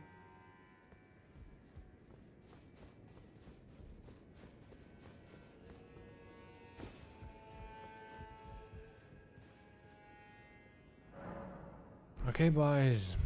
I mean, Jesus. I wish you all a good night. Thanks for coming by, as always.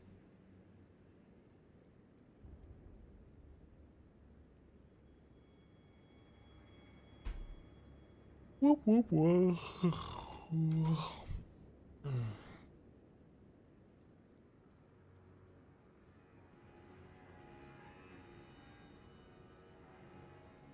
Good night, y'all.